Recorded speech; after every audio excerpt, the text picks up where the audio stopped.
I never come up here and say, man, I got all the answers when it comes to miracles. I can tell you, and you already know, they don't happen at the snap of your finger. If they would, they wouldn't be miracles anymore, would they? God's ways are higher than our ways. And I wish I could give an answer for everyone where the answer became no. I've had a few no answers too. Know what that feels like. So I don't have this miracle thing all figured out. But there are some things that we do know about miracles. We've been looking at Matthew 8 verses, that whole thing about the feeding of the 4,000. And from that one miracle, we've learned several things. For example, all miracles begin with a problem. All miracles work through people. And all miracles come after prayer. That's right. We've talked about the fact that we don't have the power to bring a miracle, but every person in this room has the power to stop a miracle. By not surrendering what God has. If the disciples hadn't surrendered that little bit of food, the miracle would have never happened. If they hadn't given out the food, if they would have eaten the food or kept the food or hoarded the food, the miracle would have never happened. If the crowd hadn't been willing to receive the food, the miracle would have never happened.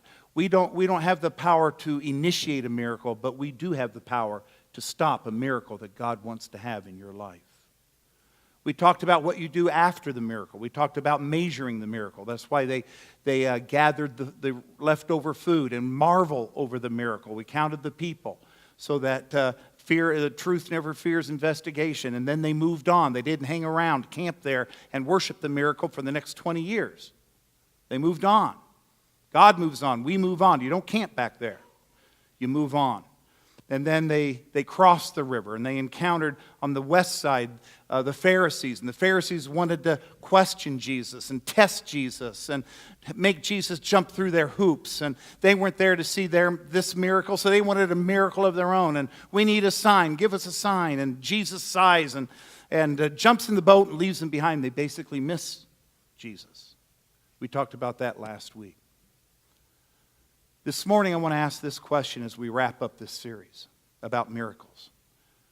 Moving from the monotonous to the miraculous, learning to live in miracle territory. This is the question I have for you this morning. When God gives you a God-given miracle, how should that affect you for the rest of your life? If God gives you a legitimate God-given miracle, how should that affect you the rest of your life? You know what I really appreciate about these cards? I really appreciate the white cards that are on this cross. The blue ones are exciting, but the ones I value are the white ones. Do you know why? Because these white ones are miracles that are way back there somewhere. But they were so significant in the lives of people that they still remember it to this day. And those miracles still have an impact on their life to this day. There were three things that those disciples saw that should have changed their lives forever. The first is this. I want you to write this down. This is Mark 8, verse 14. In fact, I'll read the verse. Listen to this. It says, the disciples had forgotten to bring bread. You see where I'm at?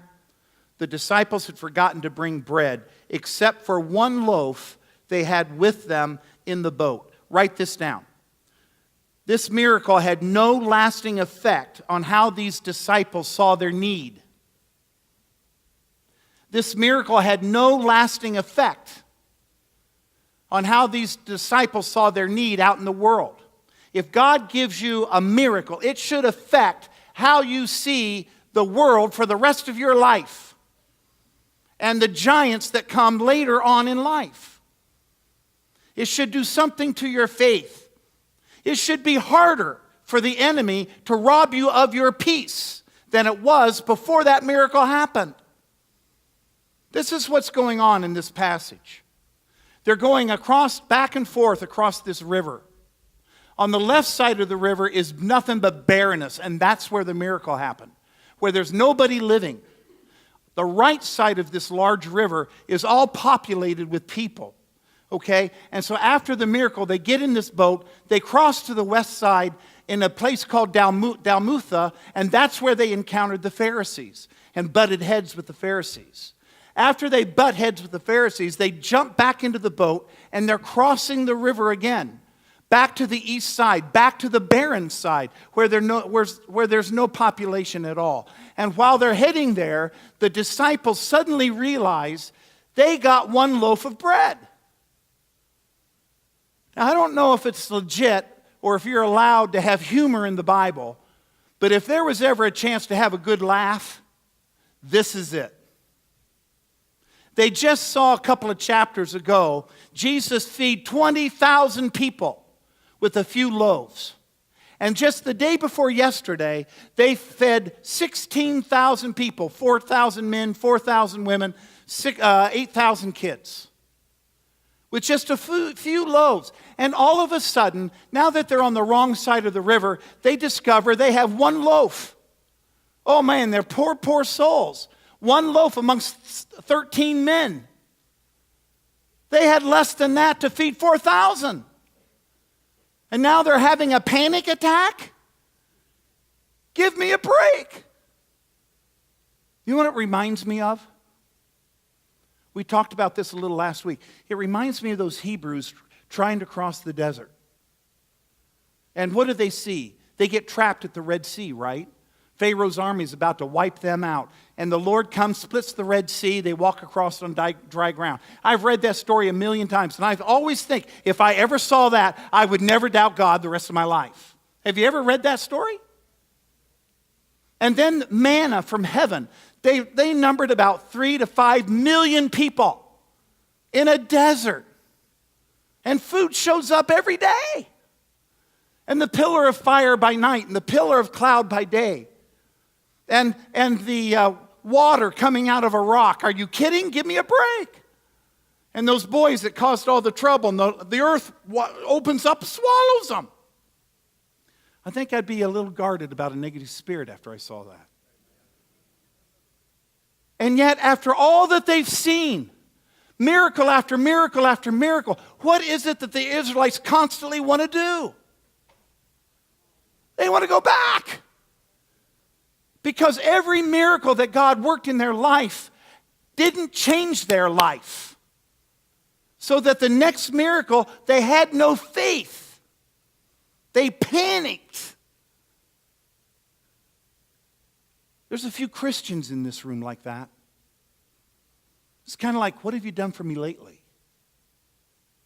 Even though he split the Red Sea for you a couple years ago. Every time God brings a miracle in your life or in the life of your family, it should be a little harder for the enemy to steal your peace. But bro, we lose our peace pretty easy these days.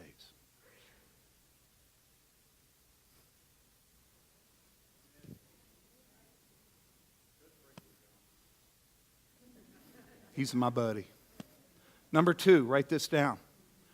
The second thing that had very little lasting impact on the disciples is how they saw their God. Look at verse 15.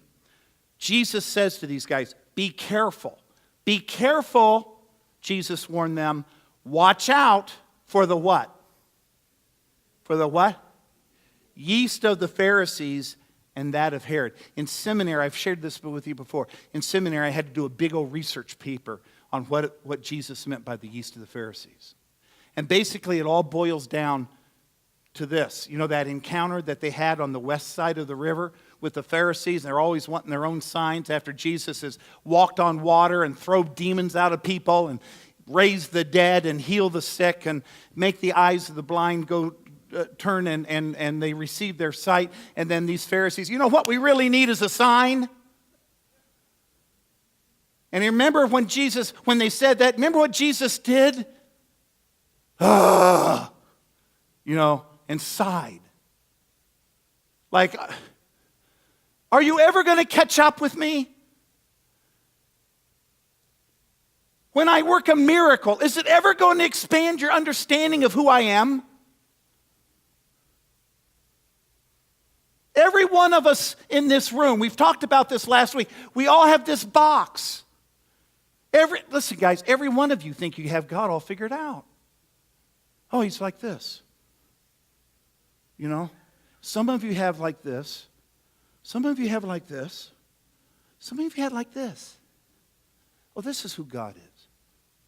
And then God does something new, something beyond your box, and it throws you for a loop because change is scary. Change hurts. Expanding your box hurts.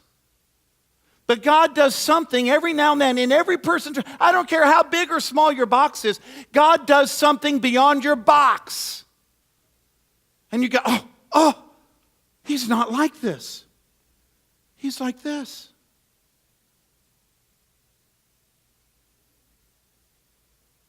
Do you remember when the disciples were caught in that storm?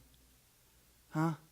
And Jesus is sleeping at the back of the boat, and everybody thinks they're going down. And the waves and the wind, the lightning streaking across, and finally they get scary enough, they think, maybe we ought to wake him up. Remember that? And remember they wake him up, and he stands up, and he rebukes the wind, and he rebukes the waves, and everything becomes still, and the storm is over. And do you remember what the disciples said?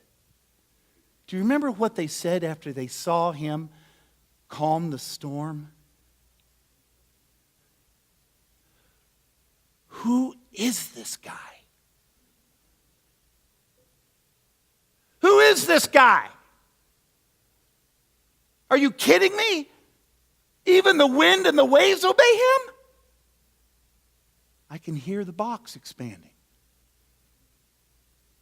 He's not like this. He's like this. See?